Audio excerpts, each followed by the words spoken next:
नमस्कार, जय हिंद साथियों। आप सभी का स्वागत करता हूं द सीबीटी टेस्ट में। आज हम डिस्कस करने वाले हैं एसएससी जीडी की क्लास 4।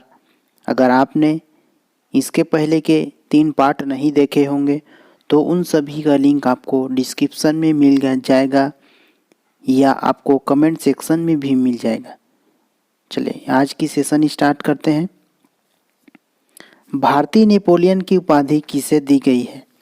भारतीय Napoleon very most important question है, एग्जाम में कई बार रिपीट होते जा रहा है। चंद्रगुप्त मौर्य या समुद्रगुप्त या चंद्रगुप्त प्रथम या हर्षवर्धन। तो भारत का नेपोलियन की उपाधि किसे दी गई है? समुद्रगुप्त को दी गई है। याद रखना, समुद्रगुप्त को भारतीय नेपोलियन की उपाधि दी गई है। चलिए आगे बढ़ते हैं। गदर पार्टी के प्रमुख नेता थे। देख लेते हैं ऑप्शन पी मित्र, हरदयाल या बाल गंगाधर तिलक या विपिन चंद्र पाल। तो गदर पार्टी के प्रमुख नेता कौन थे इन चारों में से? हरदयाल थे गदर पार्टी के प्रमुख नेता। गदर पार्टी ने एक साप्ताहिक पत्रिका गदर का संपादन किया। यहाँ पर इम्पॉर्टेंट प्रश्न बनता है कि गदर पत्रिका जो है किस प्रकार की पत्रिका है? ऑप्शन में दिए जा सकते हैं साप्ताहिक, मासिक, दैनिक। तो याद रखना है आपको, गदर जो है साप्ताहिक पत्रिका है। चलिए नेक्स्ट बढ़ते हैं। किस अर्थव्यवस्था में उत्कर्ष अवस्था का अर्थ है? किसी अर्थव्यवस्था में उत्कर्ष अवस्था का अर्थ क्या है? ऑप्शन ए स्थिर वृद्धि प्रारंभ होती है, बी अर्थव्यवस्था वृद्ध है, सी अर्थव्यवस्था ढेर होने वाली है और डी में है सभी नियंत्रण हटा दिए गए हैं। तो किसी अर्थव्यवस्था में उत्कर्ष अवस्था का अर्थ होता है किसी स्थिर वृद्धि प्रारंभ होती है। स्थिर वृद्धि प्रारंभ होती है उत्कर्ष अवस्था का अर्थ किसी भी अर्थव्यवस्था में। ठीक है, याद रखिएगा। पत्थर को ठोकर मारने से व्यक्ति को जो चोट लगने का कारण क्या है? पत्थर को ठोकर मारने से व्यक्ति को चोट लगने का कारण क्या है? जड़त्व, वेग या प्रतिक्रिया या संवेग। जितने भी इस सेशन में प्रश्न मिलेंगे या एसएससी जीडी की कोई भी कक्षा हो, सभी वेरी मोस्ट इम्पॉर्टेंट प्रश्न होगा, याद रखिएगा। तो पत्थर को ठोकर मारने से व्यक्ति को चोट लगने का कारण क्या है? प्रतिक्रिया है। प्रतिक्रिया, याद रखिएगा, प्रतिक्रिया। सीमेंट का दृढ़ीकरण किसके कारण होता है? दृढ़ीकरण मतलब मजबूती। ऑप्शन में है निर्जलीकरण, जल योजन, जल अपघटन, बहुलीकरण, बहुलकीकरण। तो सीमेंट का जो मजबूती है वो जल योजन के कारण सीमेंट की जो मजबूती होती है। चलिए आगे बढ़ते हैं। लौंग किससे प्राप्त होती है? जड़, तना या पत्तियां या फूल की कमी। तो लौंग जो है फूल की कली से प्राप्त होता है। कौन सा रोग निकेल के कारण होता है? कौन सा रोग जो है निकेल के कारण होता है? देख लेते हैं ऑप्शन इटाई, त्वचा शोथ, सीखने की विकलांगता या दमा। तो निकेल के कारण जो है त्वचा शोथ रोग होता है। त्वचा शोथ, याद रखिएगा। वीडियो टेप का आविष्कार किसने किया था? रिचर्ड जेम्स ने, चार्ल्स गिन्सबर्ग ने या पीटी फंसवर्थ ने या जॉर्जेस द मेस्ट्राल ने। तो वीडियो टेप का आविष्कार जो है चार्ल्स गिन्सबर्ग ने किया था। चार्ल्स गिन्सबर्ग ने वीडियो टेप का आविष्कार किया था। कलिंग पुरस्कार निम्न में से किस क्षेत्र में दिया जाता है? वेरी मोस्ट इम्पॉर्टेंट क्वेश्चन है। कलिंग पुरस्कार जो है किन क्षेत्र में दिया जाता है? ऑप्शन में है कला, चिकित्सा शास्त्र, सृजनात्मक लेखन या विज्ञान। तो कलिंग जो पुरस्कार है वो विज्ञान की क्षेत्र में दिया जाता है। विज्ञान की क्षेत्र में, याद रखिएगा, कलिंग पुरस्कार विज्ञान की क्षेत्र में दिया जाता है। संयुक्त राष्ट्र की नवीनतम सरकारी भाषा है रूसी, अरबी या चीनी या स्पेनी। तो नवीनतम सरकारी भाषा कौन सी है? वो है अरबी। संयुक्त राष्ट्र ने 6 भाषाओं को राजभाषा स्वीकृत किया है। क्या क्या है? अरबी, चीनी, अंग्रेजी या फ्रांसीसी या रूसी या स्पेनी। याद रखिएगा, 6 भाषाओं को राजभाषा स्वीकृत किया है संयुक्त राष्ट्र ने। हरित ब्लॉकों का संबंध किससे है? हरित ब्लॉकों का संबंध हरित आवरण, हरित मंत्रालय, जैव ईंटें या प्रोबायोटिक दही। तो हरित ब्लॉकों का संबंध जो है जैव ईंटों से है, जैव ईंटों। फ्रांसीसी क्रांति किस वर्ष हुई थी? 1917, 1911 या 1789 या 1790। तो फ्रांसीसी क्रांति जो है 1789 में हुई थी। 1789 में फ्रांसीसी क्रांति हुई थी। बिरजू महाराज ने किस नृत्य शैली से ख्याति प्राप्त की थी? बिरजू महाराज ने किस नृत्य शैली से ख्याति प्राप्त की थी? तो वो है कथक। याद रखिएगा, कथक। और देख लेते हैं किन किन राज्यों के ये शास्त्रीय नृत्य है। भरतनाट्यम जो है तमिलनाडु की शास्त्रीय नृत्य है, और कुचिपुड़ी आंध्र प्रदेश, और कथक जो है उत्तर प्रदेश, और ओडिसी जो है ओडिशा। याद रखिएगा इन राज्यों के नाम। भरतनाट्यम तमिलनाडु, कुचिपुड़ी आंध्र प्रदेश, कथक उत्तर प्रदेश और ओडिसी जो है ओडिशा। मनुष्य एक सामाजिक प्राणी है। मनुष्य जो है एक सामाजिक प्राणी, यह कथन किसका है? अरस्तु, रूसो, लास्की या प्लेटो। तो मनुष्य एक सामाजिक प्राणी है, यह कथन अरस्तु ने कहा है, अरस्तु का है। याद रखिएगा, अरस्तु।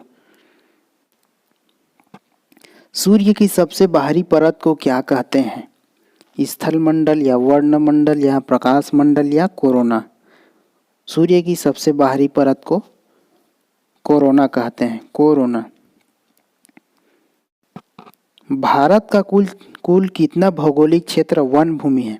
भारत का कुल कितना भौगोलिक क्षेत्र जो है वन भूमि है?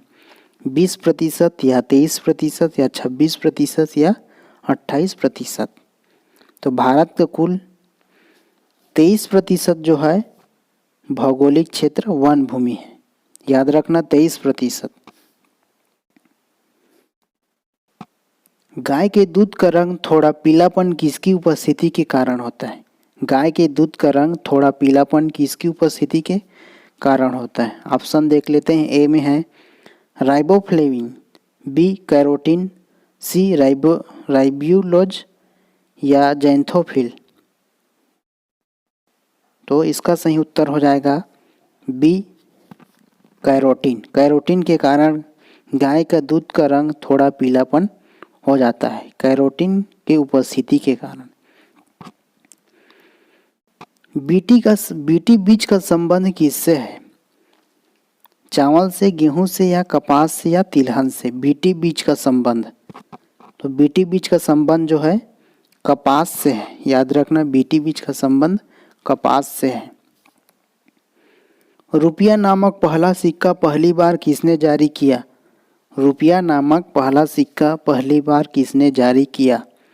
अलाउद्दीन खिलजी या मोहम्मद शाह तुगलक या शेर शाह सूरी या अकबर? तो रुपया नामक पहला सिक्का जो है शेर शाह सूरी ने जारी किया पहली बार, शेर शाह सूरी। जब भारत के राष्ट्रपति और उपराष्ट्रपति दोनों के पद खाली हो तो उनका काम कौन करेगा? वेरी मोस्ट इम्पॉर्टेंट प्रश्न है। जब भारत के राष्ट्रपति और उपराष्ट्रपति दोनों के पद खाली हो तो उनका काम कौन करेगा? देख लेते हैं ऑप्शन। प्रधानमंत्री करेगा या गृह मंत्री करेगा या भारत का मुख्य न्यायाधीश करेगा या लोकसभा अध्यक्ष करेगा? तो इसका सही जवाब हो जाएगा सी, भारत का मुख्य न्यायाधीश। जब भारत के राष्ट्रपति और उपराष्ट्रपति दोनों के पद खाली हो तो उनका काम जो है भारत का मुख्य न्यायाधीश करेगा। भिलाई इस्पात संयंत्र यानी छत्तीसगढ़ राज्य में स्थित है, किसकी मदद से स्थापित किया गया है? यूके या यूएसए या रूस या जर्मनी? भिलाई इस्पात संयंत्र जो है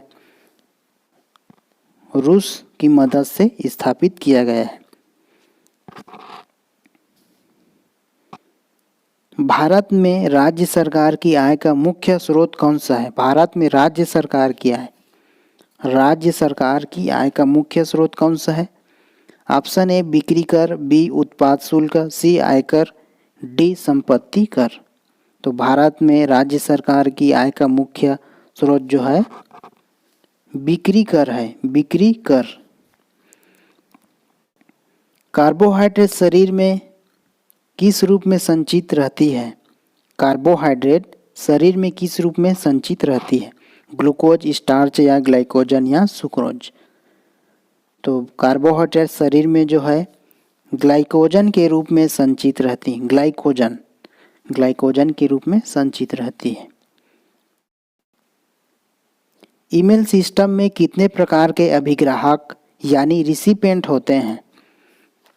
ईमेल सिस्टम में कितने प्रकार के अभिग्राहक यानी रिसिपेंट होते हैं?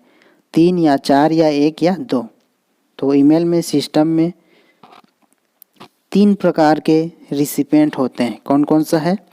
टारगेट रिसिपेंट और कार्बन कॉपी रिसिपेंट और ब्लाइंड कार्बन कॉपी रिसिपेंट। याद रखिएगा, ईमेल सिस्टम में 3 प्रकार के रिसिपेंट होते हैं। प्रकार भी बता दिया हूँ। चलिए आगे बढ़ते हैं। भारत रत्न का डिजाइन किस वृक्ष की पत्ते की तरह बनाया गया है? भारत रत्न का डिजाइन जो है किस वृक्ष के पत्ते की तरह बनाए गए हैं? बरगद का वृक्ष या पीपल का वृक्ष या नारियल का वृक्ष या चंदन का वृक्ष। तो इसका सही जवाब हो जाएगा बी, पीपल का वृक्ष के समान हमारे भारत रत्न का डिजाइन जो है इस पीपल की तरह पीपल के वृक्ष के तरह बनाई, पीपल की पत्ते की वृक्ष की तरह बनाए गए हैं, पीपल का वृक्ष के पत्ते की तरह। सबसे ज़्यादा वायु प्रदूषण उत्पन्न करने वाला पदार्थ है? सल्फर डाइऑक्साइड, कार्बन डाइऑक्साइड या कार्बन मोनोऑक्साइड या धुआं। सबसे ज़्यादा कौन वायु प्रदूषण उत्पन्न करता है? तो इनमें का हो जाएगा सी, कार्बन मोनोऑक्साइड। Carbon monoxide. निम्न में से किसको कोशिका का पावर प्लांट भी कहा जाता है? गाल्जी का माइटोकॉन्ड्रिया, राइबोसोम, लाइसोसोम। तो पावर प्लांट, कोशिका का पावर प्लांट माइटोकॉन्ड्रिया को कहते हैं, माइटोकॉन्ड्रिया। भारत में हरित क्रांति का जनक किसे कहा जाता है? जी पॉल या नॉर्मन बोरलॉग या वान नील या डॉक्टर मिशेल। भारत में हरित क्रांति का जनक नॉर्मन बोरलॉग को कहा जाता है, नॉर्मन बोरलॉग भारत में हरित क्रांति का जनक। भारत में सिलिकॉन वैली निम्न में से किस शहर में है? Silicon valley Dehradun, Bangalore, Hyderabad, Srinagar. तो सिलिकॉन वैली जो है बेंगलोर में है।